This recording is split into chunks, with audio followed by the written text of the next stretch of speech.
हरे कृष्णा। आप सभी को चैत मास के छठे दिन की हार्दिक शुभकामनाएं। आइए आज हम छठे दिन में शुंभ का देवी के पास दूत भेजना इसका सुमरन करेंगे। महर्षि मेधा ने कहा, पूर्व काल में शुंभ निशुंभ नामक असुरों ने अपने बल के मंद में इंद्र का राज्य और यज्ञों के भाग छीन लिए। वह दोनों इसी प्रकार सूर्य, चंद्रमा, धर्मराज और वरुण के अधिकार भी छीनकर स्वयं मुँह ही उनका उपभोग करने लगे। वायु और अग्नि का कार्य भी वही करने लगे। इसके पश्चात उन्होंने जिन देवताओं का राज्य छीना था उनको अपने अपने स्थान से निकाल दिया। इस तरह से अधिकार छीने हुए तथा दैत्यों द्वारा निकाले हुए देवता अपराजित देवी का स्मरण करने लगे। देवताओं को याद था कि देवी ने हमको वर दिया है कि तुम्हारी संपूर्ण विपत्तियों को नष्ट करके रक्षा करूंगी। ऐसा विचार कर सब देवता हिमालय पर गए और भगवती विष्णु माया की स्तुति करने लगे। देवताओं ने कहा, देवी को नमस्कार है, शिवा को नमस्कार है, प्रकृति और भद्रा को नमस्कार है। हम लोग रुद्रा, नित्या और गौरी को नमस्कार करते हैं। शरणागतों का कल्याण करने वाली वृद्धि और सिद्धि रूपा देवी को हम बारंबार नमस्कार करते हैं। सुरों और असुरों की शक्ति, राजाओं की लक्ष्मी तथा शिव पत्नी स्वरूपा जगदम्बा को नमस्कार करते हैं। दुर्गा को दुर्ग स्थलों को तोड़ने वाली दुर्गपारा को सबकी सारभूता, सर्वकारिणी, ख्याति, कृष्णा और धूमरा देवी को नमस्कार करते हैं। अत्यंत सौम्य तथा अत्यंत रौद्र रूपा को हम नमस्कार करते हैं। उन्हें हमारा बारंबार प्रणाम। जगत की आधारभूता कीर्ति देवी को हम बारंबार नमस्कार करते हैं। जिस देवी को प्राणी मात्र विष्णु माया कहते हैं उसको नमस्कार करते हैं। नमस्कार है। जो देवी संपूर्ण प्राणियों में चेतना कहलाती है उसको नमस्कार है। जो देवी संपूर्ण प्राणियों में बुद्धि रूप से स्थित है उसको नमस्कार। जो देवी सब प्राणियों में निंद्रा रूप से विराजमान है उसको नमस्कार। जो देवी संपूर्ण प्राणियों में शुभदा रूप से विराजमान है और जो देवी संपूर्ण प्राणियों में छाया रूप में स्थित है उसको नमस्कार। जो देवी सब प्राणियों में शक्ति रूप में से स्थित है और जो देवी संपूर्ण प्राणियों में तर्षणा रूप से स्थित है उसको नमस्कार। जो देवी सब प्राणियों में शांति रूप से स्थित है उसको नमस्कार।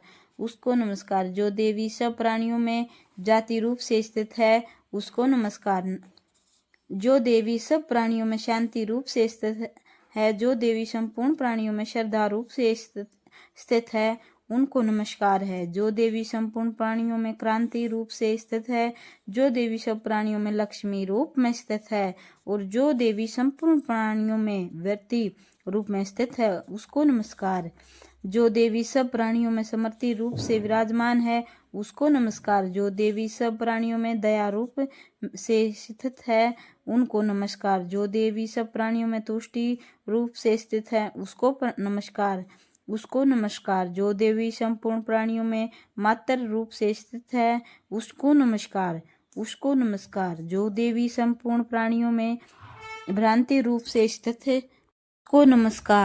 उसको नमस्कार। जो देवी संपूर्ण प्राणियों में नित्य व्यापत रहती है और जो देवी चेतन रूप से इस संपूर्ण संसार का व्यापत करके स्थित है उनको नमस्कार है। पूर्व काल में देवताओं ने अपने अभीष्ट फल पाने के लिए जिसकी स्तुति की और देवराज इंद्र ने बहुत दिनों तक जिसकी सेवा की वह कल्याण की साधना भूता ईश्वरी कल्याण और मंगल करे तथा हमारी सारी विपत्तियों को नष्ट कर डाले। असुरों के सताए हुए हम सभी देवता उस परमेश्वरी को नमस्कार करते हैं जो भक्ति पूर्वक स्मरण की जाने पर तुरंत ही सब विपत्तियों को नष्ट कर देती है।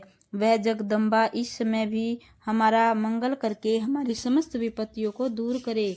महर्षि मेधा ने कहा, हे राजन, इस प्रकार जब देवता स्तुति कर रहे थे। उसी समय पार्वती देवी गंगा में स्नान करने के लिए आई। उसी समय उनके शरीर से प्रकट होकर शिवा देवी बोली, शंभु दैत्य के द्वार स्वर्ग से निकाले हुए और निशुंभ से हारे हुए यह देवता मेरी ही स्तुति कर रहे हैं। पार्वती के शरीर केशों से अंबिका निकली थी, इसलिए उसको संपूर्ण लोक कौशिकी कहते हैं। कौशिकी के प्रकट होने के पश्चात पार्वती देवी के शरीर का रंग काला हो गया और वह हिमालय पर रहने वाली कालिका देवी के नाम से प्रसिद्ध हुई।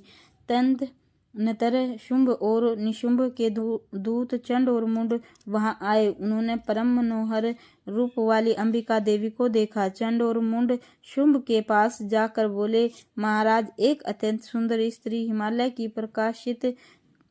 हिमालय को प्रकाशित कर रही है। वैसा रंग रूप आज तक हमने किसी स्त्री में नहीं देखा।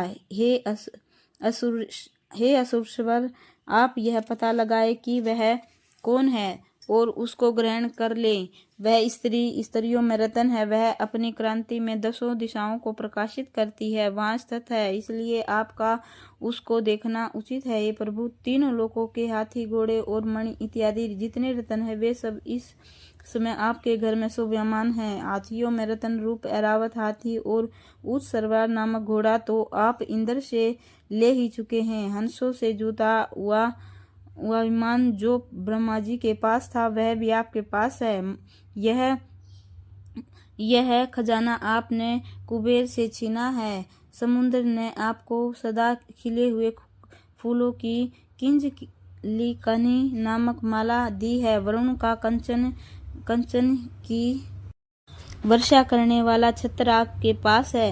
रथों में श्रेष्ठ प्रजापिता का रथ भी आपके पास है। हे दैत्येंद्र, मृत्यु से उत्क्रांतिता नामक शक्ति भी आपने छीन ली है और वरुण का पाश भी आपके भ्राता निशुंभ के पास ही है। समुद्र में पैदा होने वाले सब प्रकार के रत्न भी आपके भ्राता निशुंभ के अधिकार में हैं और जो अग्नि में न जल सके ऐसे 2 वस्त्र भी अग्निदेव ने आपको दिए हैं। हे दैत्यराज, इस प्रकार रत्न रूपी सभी वस्तुएं आप संग्रह कर चुके हैं, तो फिर यह कल्याणमयी स्त्रियों में रत्न रूप अनुपम स्त्री आप क्यों नहीं ग्रहण करते? चंडमुंड के ये वचन सुनकर शुंभ ने विचारा कि सुग्रीव को अपना दूत बनाकर देवी के पास भेजा जाए। सुग्रीव को उसने सब कुछ समझा दिया और वहां जाकर तुम उसको अच्छी तरह से समझना और ऐसा उपाय करना जिससे वह प्रसन्न होकर तुरंत मेरे पास चली आए। दूत सुग्रीव हिमालय पर्वत के उस रमणीय भाग में पहुंचा जहां देवी रहती थी। दूत ने कहा, हे देवी, दैत्यों का राजा शुंभ जो इस समय तीनों लोकों का स्वामी है, मैं उसका दूत हूँ और यहाँ तुम्हारे पास आया हूँ। संपूर्ण देवता उसकी आज्ञा एक स्वर में मानते हैं। अब जो उसने कहला भेजा है वह सुनो। उसने कहा है, इस समय संपूर्ण त्रिलोकी मेरे वश में है और संपूर्ण युगों के भागों को पृथक पृथक मैं ही लेता हूँ। तीनों लोकों में जितने श्रेष्ठ रत्न हैं वे सब मेरे पास हैं। देवराज इंद्र का वाहन ऐरावत मेरे पास है जो मैंने उससे छीन लिया था। उच्चेश्वरा नामक घोड़ा जो क्षीर सागर मंथन करने से प्रकट होता था उसे देवताओं ने मुझे समर्पित किया है। हे सुंदरी, इनके अतिरिक्त और भी जो रत्न भूषण वे अन्य पदार्थ देवताओं के पास थे वे मेरे पास हैं। हे देवी, मैं तुम्हें संसार की स्त्रियों में रत्न मानता हूँ क्योंकि स्त्रियों को उपभोग करने वाला मैं ही हूँ। अतः हे चंचल कटाक्षों वाली सुंदर, अब यह मैं तुझ पर छोड़ता हूँ कि तू मेरे या मेरे भाई महापराक्रमी निशुंभ की सेवा में आ जाए।